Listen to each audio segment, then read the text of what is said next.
A day after his humiliating defeat in the Wisconsin Supreme Court race, where he showed up, spent millions of dollars, and even claimed that the results would shape the future of humanity. It's being reported that Elon Musk is now stepping back. According to Politico, Trump told his inner circle, including members of his cabinet, that Musk will be stepping back in the coming weeks from his current role. What role is that? Advisor to Trump or whatever, Doge father? I don't know. Um, but the president, they write, remains pleased with Musk and his Department of Government Efficiency initiative. But both men have decided in recent days that it will soon be time for Musk to return to his businesses and take on a supporting role, according to three Trump insiders who were granted anonymity to describe the evolving relationship. Look, I believe that this is a result of Musk being incredibly unpopular. And look, some Trump insiders and many outside allies are apparently frustrated with Elon Musk and his unpredictability and are increasingly viewing the billionaire as a political liability, which definitely is getting hammered home after this Wisconsin race, where he spent about $8 million of his own money, $20 million from his PACs and affiliated PACs to get a just loss. Like no return on investment on that one. In fact, there's evidence that his involvement actually made it worse for Republicans. So there you go. Now, that said, one senior administration official said Musk is likely to retain an informal role as an advisor and continue to be an occasional face around the White House grounds. Another caution that anyone who thinks Musk is going to disappear entirely from Trump's orbit is quote unquote fooling themselves. Oh, goody. Oh, goody. That's the last thing we want for Musk to disappear. Yes, that's right. But that said, all of that is really dependent on how unpopular he continues to be. So, to be fair on that. That said, Musk has defenders in the White House, including Donald Trump. That said, a lot of them do believe that the time is right for transition.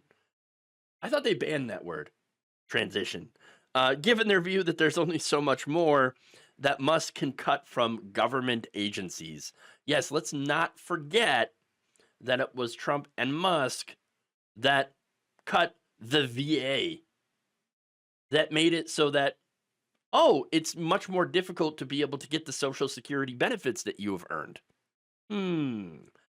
So, but again, he was already on the way out before this race. So let's be fair about that too. There was a March 24th cabinet meeting where Trump told the attendees, "Hey, Musk is going to be transitioning out of the administration, because he's a special government employee and he can't stay around forever." Although some people were like, no, he will stay around forever. Okay. Why doesn't Trump just extend his special government employee designation? Well, it's very unlikely that's going to happen now. But what is the big problem here with Musk, according to insiders? Well, they see him as unpredictable, unmanageable. Well, that sounds familiar. Who has had issues communicating his plans with the proper cabinet secretaries. He doesn't really use the White House chain of command, which goes through, of course, Chief of Staff Susie Wiles.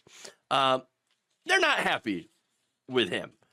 They said that he would frequently send them into a frenzy with unexpected and off-message comments on X, his social media platform, including sharing unvetted and uncoordinated plans to cut federal agencies. Yeah. But what does Musk say about this? Again, since he's on the way out. Well, he basically says when it's his time to go, mission accomplished. Quote, I think we will have accomplished most of the work required to reduce the deficit by $1 trillion within that time frame, he said in a recent interview. To which I say, of course, not even close. Not even close. A lot of the stuff that's being posted on the Doge website and things like that, about, oh, look how much money we saved here, is very dubious. I don't trust it at all, and most people don't. Okay? And so, yeah, not going to happen. But he sure did piss a lot of people off. Okay? And apparently those close to Trump are actually becoming increasingly relieved that he's heading towards the door. And that the litany of the Doge surprises might finally be coming to an end. Not only that, but after Tuesday's big losses, Trumpworld is going to be even more relieved that the Democrats will, won't be able to use him anymore as the face of the administration once he is gone. What happens to Musk when he's gone, by the way? Well, apparently he's not going to be returning to a very good situation. In fact, according to reports, Tesla sales are tanking, as well as the stock price. In fact, they fell 13% within the first 3 months of the year, which is another sign that Musk's electric car company is struggling to attract buyers. The double-digit drop is likely due to a combination of factors, including aging lineup, competition from rivals, and a backlash from Musk's embrace of right-wing politics. Dan Ives of Wedbush said in a note to clients that Tesla is seeing soft demand. Very soft. The softest demand. Sexual anarchy? No. This election is about the people. No, it's not. It's soft. It's very soft, okay? I know. Sorry about that. But it's soft demand, okay, in the United States and China, as well as increasing pressure in Europe. The brand crisis issues are clearly having a negative impact on Tesla, said Ives. There is no debate. We are not going to look at these numbers with rose-colored glasses. They were a disaster on every metric. Oof, it's getting so bad that Tesla owners are no longer allowed to trade in their Cybertrucks.